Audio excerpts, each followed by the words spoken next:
Oke, assalamualaikum warahmatullahi wabarakatuh. Kali ini kita kembali untuk memberikan tutorial mengenai pengolahan sinyal digital. Nah, langsung saja kita ke soalnya. Nah, di sini kita akan mempelajari mengenai transformasi Fourier. Soal yang pertama, tulislah program berikut ini, lalu lengkapi program di atas sehingga dapat menampilkan sinyal X dengan panjang sampel 100. Nah, oke. Itu mari kita lihat di Oktav. Oke, maaf ada noise ya, teman-teman. Nah, ini merupakan codingannya. Mari kita langsung.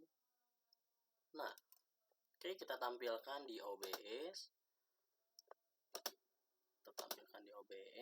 Oke.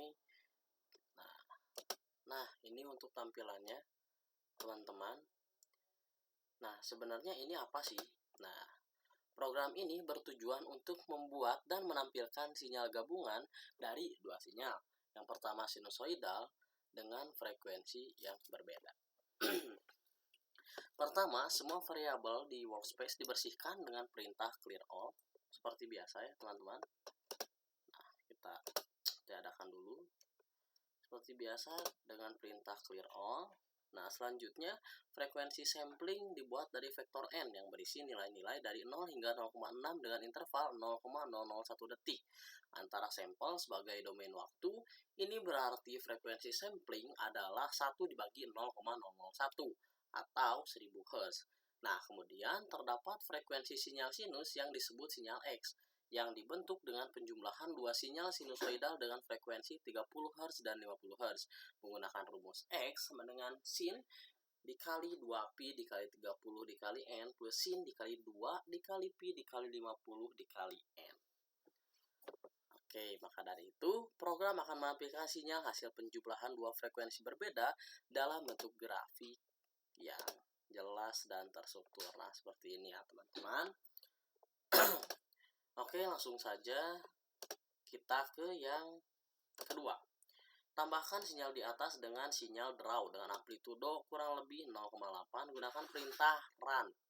Beri nama sinyal tersebut dengan ya, lalu tampilkan dan bandingkan dengan sinyal aslinya X. Gunakan perintah subplot. Oke, langsung saja teman-teman. Saya akan memberikan codingannya. Nah, ini di sini ada run. Kemudian kita menggunakan dua subplot untuk menghasilkan sinyal asli dan juga sinyal draw. Oke, langsung saja kita tampilkan pada layar. Oke, sebentar. Oke, nah ini merupakan sinyal X dan juga sinyal random. Kita terlihat sinyal X itu sinyal asli. Nampak bentuknya itu mulus. Kemudian sinyal Y ini draw, karena draw itu random, maka sinyalnya seperti acak-acakan ya teman-teman, seperti itu. Oke, mari kita analisa. Nah, pada sinyal mari kita analisa. Pada yang kedua ini kita membandingkan dua sinyal antara sinyal asli dan juga sinyal yang telah ditambahkan draw. Nah, perbedaan utama dari kedua sinyal ini adalah sinyal X menampilkan sinyal yang bersih tanpa gangguan, sedangkan sinyal Y mengandung draw yang membuat hasil sinyal menjadi acak dan kurang halus. Oke, seperti itu teman-teman. Kemudian kita akan langsung lanjut lagi ke yang nomor 3. Setelah didapatkan sinyal X dan Y, sekarang tulislah program berikut ini untuk mengonversikan sinyal ke dalam domain frekuensi. Nah, ini ya teman-teman codingnya. Kemudian perhatikan bahwa komponen dasar Fourier-nya adalah 512 sinyal. Sementara jika diperhatikan sinyal aslinya memiliki 600 sampel pada domain waktu. Kedua bilangan tersebut tidak berhubungan. Sinyal ditampilkan dalam besaran powernya PXX.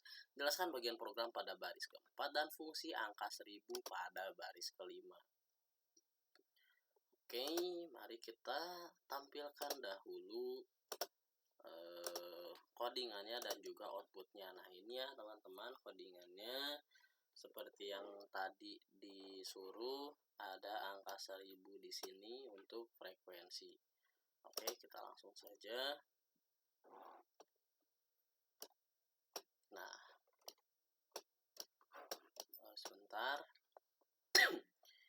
akan tampilkan dulu di OBS.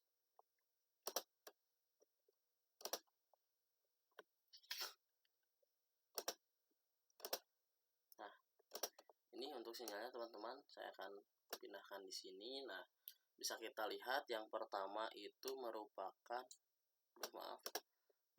sinyal asli, yang kedua sinyal random, dan yang ketiga itu sinyal Fourier. Nah, mari kita analisa.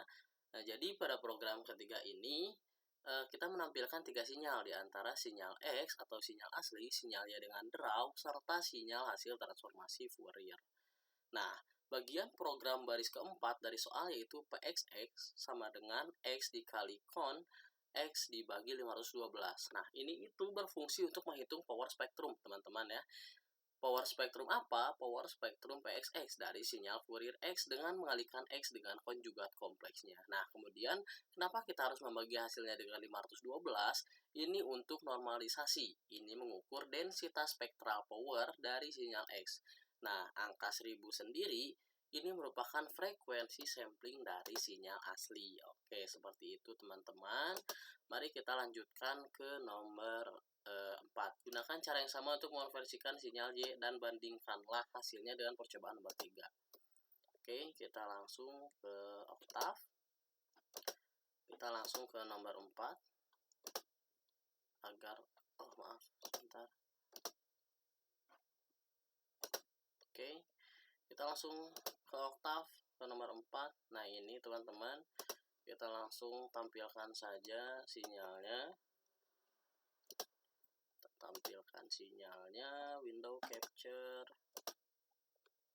Nah, saya akan sini. Nah, kita lihat teman-teman, yang pertama ini ada sinyal Fourier, hasil konversi X ke domain frekuensi.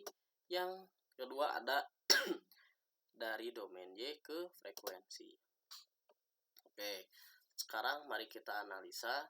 Nah, jadi teman-teman, percobaan keempat ini dilakukan untuk menganalisa sinyal asli dengan draw serta transformasi Fourier keduanya. Nah, perbedaan yang mencolok dari hasil pada program ini dengan program sebelumnya adalah pada sinyal X di domain frekuensi ini adalah power spektrum PXX dari sinyal X yang menunjukkan dua puncak.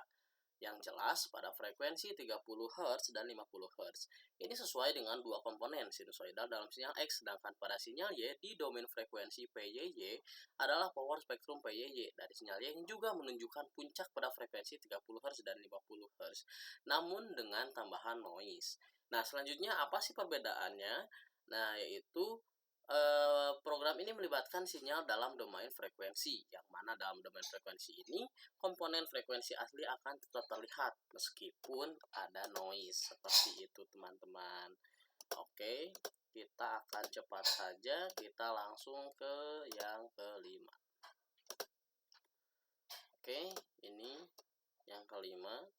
Apa sih? Nah, untuk menghilangkan noise dapat dilakukan dengan berbagai cara ya. Termudah dengan melihat amplitudenya serta membandingkan dengan suatu bilangan threshold tertentu. Bila nilainya di bawah nilai threshold, maka sinyal tersebut adalah noise dan dibuang. Buatlah program untuk menghilangkan komponen noise. Nah, ini merupakan program untuk menghilangkan komponen noise ya teman-teman. Mari kita langsung. Nah, kita akan tampilkan saja. Nah, ini teman-teman. Di sini yang pertama ada sinyal Fourier dan ini sinyal yang menghapuskan noise. Di sini saya kasih nama sinyal XN. Oke.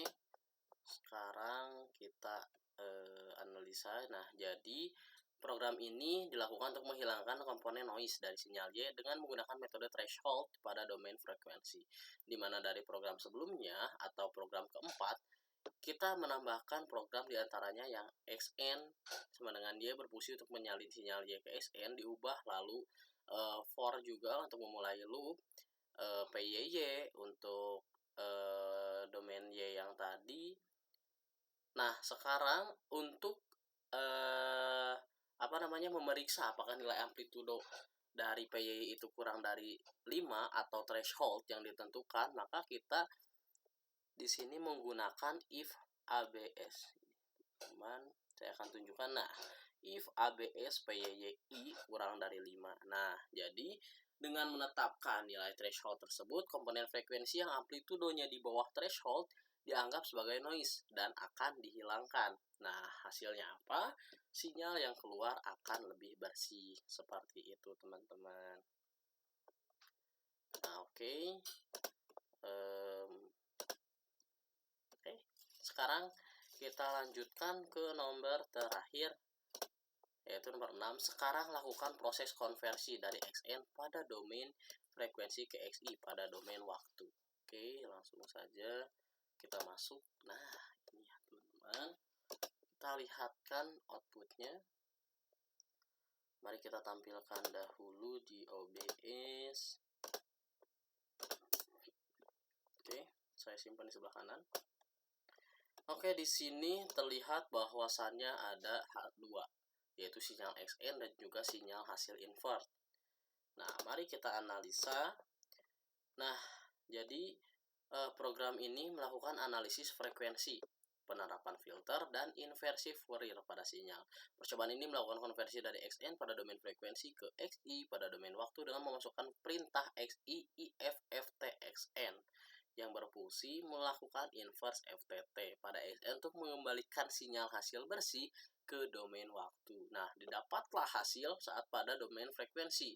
Plot dari sinyal XN menunjukkan bahwa setelah penerapan threshold pada yang sebelumnya, komponen frekuensi signifikan yang dipertahankan, sementara komponen noise yang berada di bawah threshold itu dihilangkan. Nah, sedangkan pada domain waktu, plot dari sinyal XI yang merupakan hasil inverse FFT dari XN menunjukkan bentuk sinyal yang lebih bersih dengan komponen frekuensi utama tetap utuh dibandingkan sinyal Y, dan sinyal ini seharusnya mendekati bentuk sinyal asli X tanpa noise. Oke, teman-teman, cukup dari saya. Wassalamualaikum warahmatullahi wabarakatuh.